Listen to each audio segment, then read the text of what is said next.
Hoje vamos falar dos mercados chineses e seus dados. O PMI de serviços divulgado na terça-feira teve a maior alta em 3 meses. E daqui a uns dias saberemos os dados de inflação e da balança comercial. O que esses dados significam para a China? Meu convidado de hoje é Guillaume Derian, economista da GFC Economics. Vamos falar sobre o PMI de serviços. O setor de serviços chinês cresceu no ritmo mais rápido em 3 meses em dezembro. Os novos pedidos continuaram fortes, mas esses dados contrastam com a desaceleração industrial e as fábricas tiveram dificuldades no final de 2014. Esses dados são suficientes para mostrar força?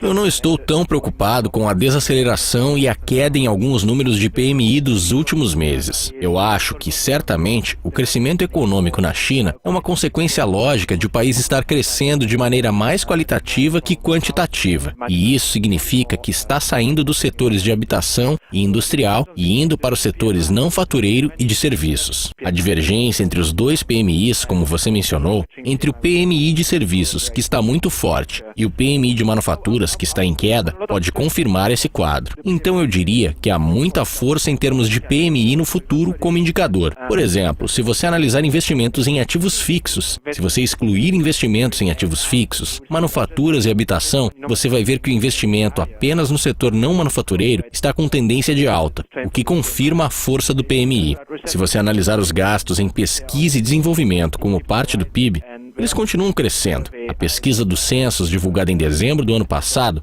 mostrou os gastos em pesquisa e desenvolvimento como parte do PIB em uma nova alta de 1,5%. Eu imagino que a divergência entre os PMIs seja apenas a consequência lógica da transição de manufaturas para serviços na China.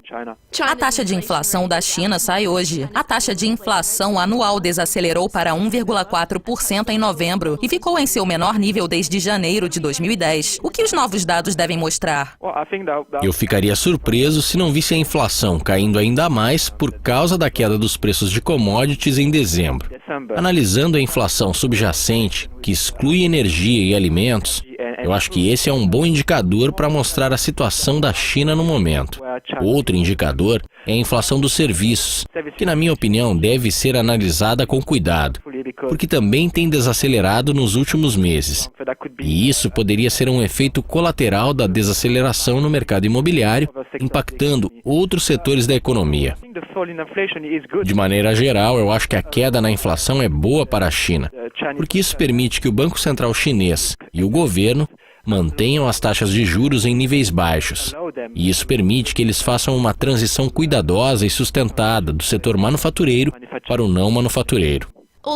No final dessa semana teremos a balança comercial da China. O superávit comercial se expandiu para 54,5 bilhões de dólares em novembro, atingindo um novo recorde de alta. O próximo anúncio deve mostrar uma nova alta? É difícil afirmar, em uma base mensal, como vai estar a balança comercial. Houve 2 fatores contrários em dezembro. A queda no iene deve diminuir o crescimento das exportações da China, porque China e Japão são grandes parceiros. Então, o lado das exportações deve ter ficado um pouco mais fraco que o mês passado. Mas, por outro lado, a queda nas importações de minério de ferro deve persistir. Então, é difícil prever.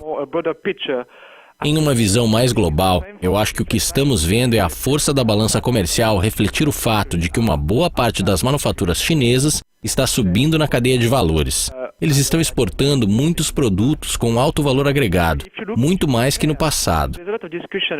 Se você comparar, porque há muita discussão sobre os dados de exportação da China serem precisos ou não, todas as estatísticas nacionais, por exemplo, se você analisar os dados de exportação da China de um ponto de vista americano ou japonês, você vai ver que eles também mostram crescimento.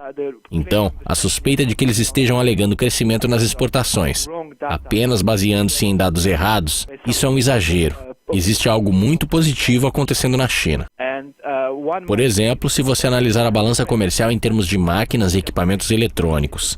Esse é um dos setores que tem crescido acentuadamente e está agora em um nível recorde de alta. Então temos que aguardar o que vai acontecer com os dados de dezembro. Mas a tendência é muito positiva para a balança comercial da China. Obrigada pela participação, Guillaume. Isso é tudo por hoje. Mas continuem conectados a Dukascopy TV para mais atualizações e entrevistas exclusivas. Até mais!